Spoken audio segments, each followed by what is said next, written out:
I'm Jennifer Hurvitz, and welcome to Doing Relationships Right. Raw, authentic, and insightful, this podcast is a no bullshit look at relationships during midlife. It's not just talk, it's practical advice you can use, stressing self-improvement and personal growth. This podcast guides you in navigating online dating, building resilience, and finding the right partner for a fulfilling and healthy relationship. Have questions that need answering? No worries, I've got you. And we'll figure it all out together without taking yourselves too seriously here on Doing Relationships Right. Hey, welcome back to Doing Relationships Right. I'm Jennifer Hurvitz. I'm your host, your hostess with the mostest, and I'm so glad to be here today. I'm back for the fall. Got all amazing new guests, except for Jim Healy. He's coming back. This is a Just Jen, but it's going to be a good one. So get ready. Over the summer, I did a reel on Instagram. And the reel was, you ready for this? Is texting someone while you're in a relationship, is it cheating? Do you consider texting with a partner of the opposite sex, person of the opposite sex, or the same sex, whichever, obviously. Do you consider that cheating when you're in a relationship, whether you're married, in a long-term relationship, whatever it is it cheating if you are texting behind that person's back? Ready? Drum roll, please. Here's your answer. And then I can just be done with the podcast. I'm kidding. The answer is yes. Yes, it is cheating. Okay. It is cheating. If you are doing something that you cannot share with your current partner in life, it is cheating. Emotional cheating. Okay. Maybe it's not physical cheating unless you're like having phone sex and doing that kind of stuff. But cheating is cheating. So the golden rule, y'all, you know this, is if you can't do it in front of your partner, don't do it. If you can't do it, don't do it. Like if you're hiding your phone, if you're going to the bathroom to text, if you see your partner put their phone face down when you're like next to them, why? Why are they putting that? What are they hiding, right? Don't get too crazy. But those are some signs like, hey, you're like they're getting texts or you're getting texts at 10 o'clock at night. I mean, nobody from work texts anyone at 10 o'clock at night. Okay, that's a lie. Because my clients sometimes do text me at 10 o'clock at night. And I'm sure that Jim is like, who's texting you? But he knows he's sitting next to me and I'm talking in front of him. And I'm going to be really, really, really, really open and honest with you guys. I got into this whole texting thing when Jim and I broke up. I was texting my ex. Now he's my ex, thank God. But we were texting. We were friends. I always thought we were friends and that was okay. And I wasn't hiding anything. Jim knew that I spoke to him and we texted back and forth and but it was nothing like, okay, whatever. But then it started to get not okay. Like I started to feel like I shouldn't be talking to him. Like, and if you feel like you shouldn't be talking to someone, there's something wrong, right? If you're even on Facebook, if you're texting on Facebook, like I am, like whatever it's called, DMs and blah, blah, blah. And, you know, a lot of times people say, well, we were just friends on Facebook. It's nothing, you know, I like her stuff and I follow her stuff. And then, you know, I sometimes I say hi. Okay. That's where it starts, you guys. Okay. And poaching, which is another huge problem in, relationships because technology has just destroyed this thing for everybody. Poaching is when somebody, knows you're in a relationship, fully knows that you're in a relationship, and they still reach out to you. They make comments that are maybe a little bit inappropriate. They ask about your relationship and is it really as good as you think it is? They start saying things like, oh my God, I can do so much better than he can. And he's not the person for you and blah, blah, blah. And they start feeding you this bullshit. Okay. And you know what? You start to sometimes believe it. And then you're wondering why. You go back to your partner and you're like, wait a minute, maybe he's not, you know, he doesn't do X, Y, or Z, blah, blah, blah. Okay. I get it. A lot of relationships lose their passion.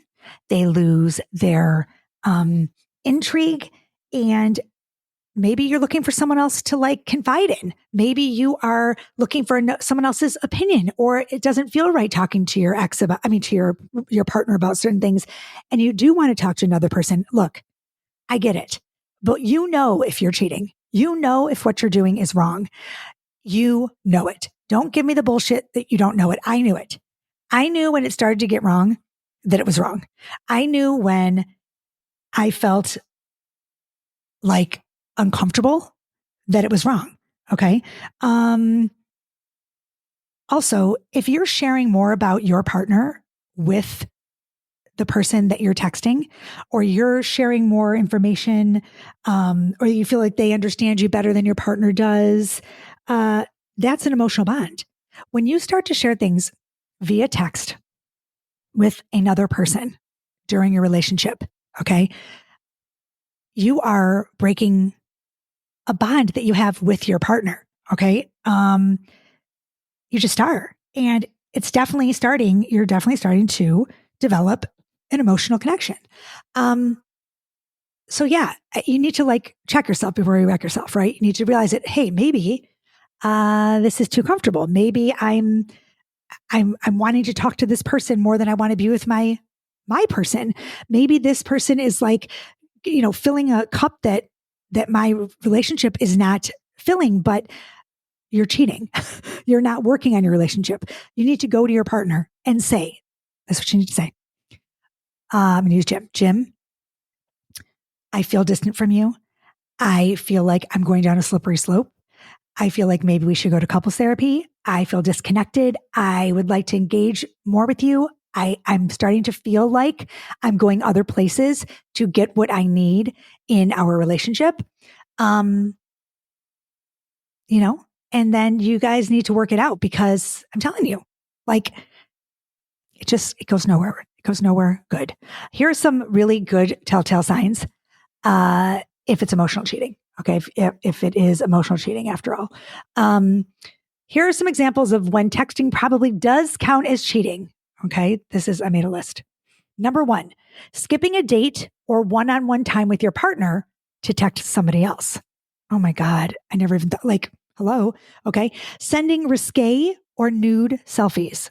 Okay. If you think that sending a naked picture to another person is not cheating, ding dong, you are wrong. Okay. It is cheating. What are you like, sending a picture and saying, what do you think about my body? Let me know. Do you think I should get my boobs done? Are you asking like about a mole? Is he a dermatologist and you're like, oh, check this mole under my boobie? I mean, give me a break. Okay. If you're sending texts, selfies, if you're sexting with someone, it's cheating. Okay. That's my next one. Sexting, or other forms of intimate texting. Okay. That is emotional cheating. Sharing intimate information about yourself that your partner doesn't know. Cheating. Speaking ill of your partner to this person. Okay. This is where like shit gets real. Okay. I remember talking to this other person who ended up breaking up my relationship, basically. And I remember talking to him and I would be like bad mouthing Jim. And like, what the fuck, Jen? Like, what? I was angry at him. I was annoyed with what he wasn't doing or what he was doing. And I felt like I had this relationship with this other guy and he was my friend and he made me feel better. That's not okay. It's not okay. Yuck. Texting an ex that you still have feelings for. Oh, if you still have feelings, if you're look, Facebook, you guys, it's the devil. It is the devil. It's like you see your ex-boyfriend from high school or college and he got divorced and you reach out to him and like, oh my God, look at, if you still have feelings for somebody, and everybody has, don't tell me you can't love one person or two people at the same time. You can. You absolutely can. Your heart loves differently. It's the way it goes. But if you're texting with someone who isn't sharing, like, let's say I have a really good friend, okay, and he is married and I'm in a relationship and we talk and we text and we're really good friends. Jim knows that I'm talking to him. No problem. If his wife doesn't know, if his wife has no idea that we are texting, that is a problem. Okay.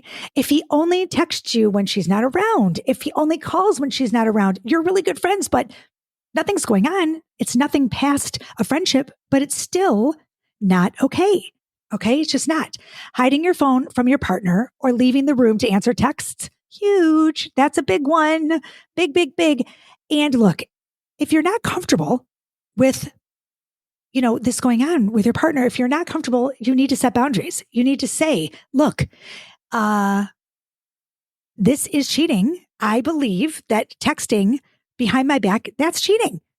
If you both don't think that's cheating, great. More power to you. Open your relationship. Do your fun stuff. I don't give a rat's ass, but you have to be able to live with your actions. Okay. You have to. It's important to chat early on in your relationship, you guys. Like I say, use your words, but it's important to set up these things early on. Okay. And I'm telling you, that's it. You got to do it. And if you're falling out of love with your partner, which happens, it happens, finish dinner and then have dessert. Okay. Don't let that emotional relationship that you're creating, you're fantasizing about that emotional relationship on a text or online. And then you break up with your person and you realize, oh my God, this is not even like, what the fuck did I do? Okay. People fall out of love. They do. They fall out of love. Talk about it. If you want to be out of your relationship, move on and then text the ex-boyfriend. Okay. Have dinner, then dessert. That's all I got to say. Okay. I don't know. That's just I'm sticking to it. I was there. I understand. I did it. I was wrong. I'm calling myself out on my podcast. And you know what? If you can't hold yourself accountable and you can't say I fucked up, you have a serious problem too.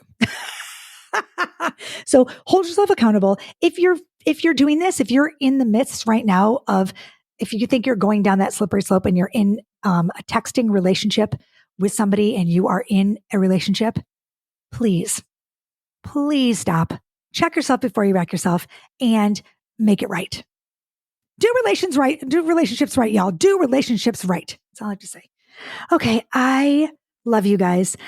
Thank you for listening today. And put down your phones and love up your partner. How about that? Don't forget to vote for me. I'm nominated for a Women in Podcasting Award. Please vote, please vote. Check out my article in Vogue. Come on, Vogue. I got to sing it, everyone. I was in Vogue. Yes, I was. The podcast.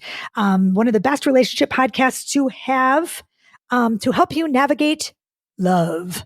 Hooray. Oh, check out my new t-shirt. Did you see it? Can you see? It says doing relationships right. I'm trying to show you guys. I can't, but I got new t-shirts. I'm like all ready for this. I'm back. Okay. And again, here I leave you. Do something fabulous for yourself today. Peace, love, and so much truth. Have an awesome day, you guys. Bye. Hey, thanks for listening to Doing Relationships Right. Don't forget, if you love my content and want to show your support, subscribe, rate, and review it on your favorite podcast platform.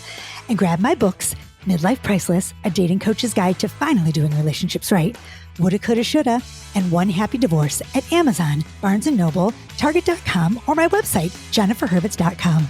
Thanks for listening. See you next week. Peace, love, and so much truth.